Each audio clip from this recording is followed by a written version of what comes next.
उत्तर प्रदेश में सावन के महीने में कांवड़ यात्रियों पर बरसते फूल ऑल इंडिया मजलिस इत्तेहादुल मुसलमिन के नेता असदुद्दीन ओवैसी को अच्छे नहीं लग रहे हैं। यूपी में सरकार पर भेदभाव करने का आरोप लगाते हुए ओवैसी ने कहा है कि एक और प्रदेश में बाहर नमाज पढ़ने वाले जेल भेजे जा रहे हैं, वहीं दूसरी ओर कांवड़ यात्रा लेकर चलने वाले लोगों के लिए रास्तों का डायवर्जन हो रहा है और उन पर फूलों की बारिश कराई जा रही है।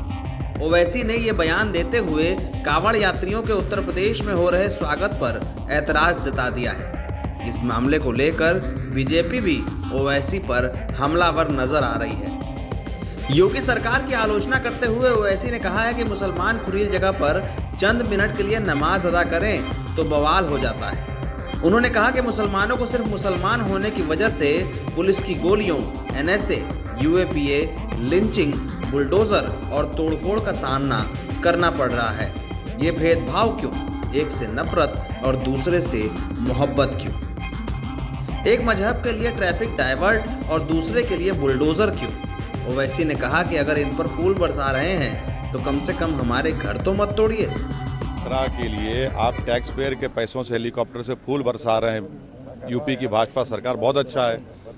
आप पुलिस के ओहदेदार ऑफिसर उनकी पैरों की मालिश कर रहे हैं, बहुत अच्छा है, हम इसका वेलकम करते हैं। रास्ते में लोहार की दुकान है, गाजियाबाद में आपने लोहार की दुकान को बंद कर दिया, बहुत अच्छा है। मीरठ में पुलिस स्टेशन में एक मुसलमान ऑफिसर का नाम था, किसी ने ऑब्जेक्शन किया, आपने नाम हटवा दिया, बहुत अच्छा है। भाई यही तो रहमदिली दिखाइए ना, आप भेदभाव क्यों कर रहे हैं?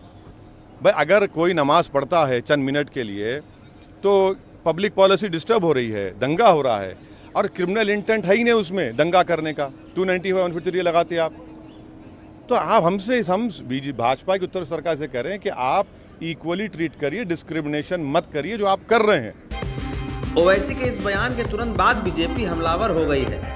बीजेपी ने कहा है कि ओवैसी समाज में जहर घोलकर राजनीति करना चाहते हैं, लेकिन उनके मंसूबे कभी कामयाब नहीं होंगे।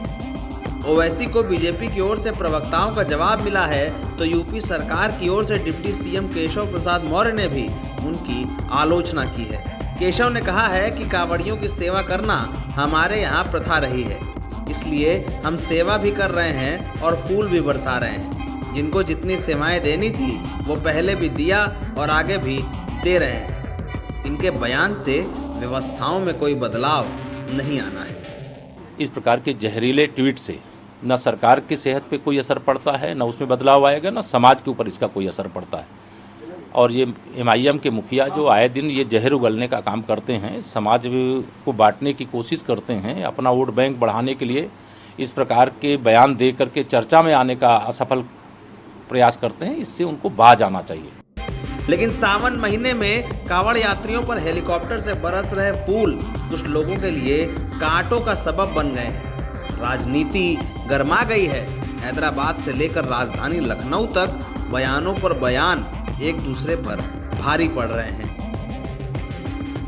जनता सत्ता और विपक्ष के बीच सारी राजनीति को देख रही है, लेकिन इन बयानों का अर्थ क्या है वो तो वक्त ही बताएगा।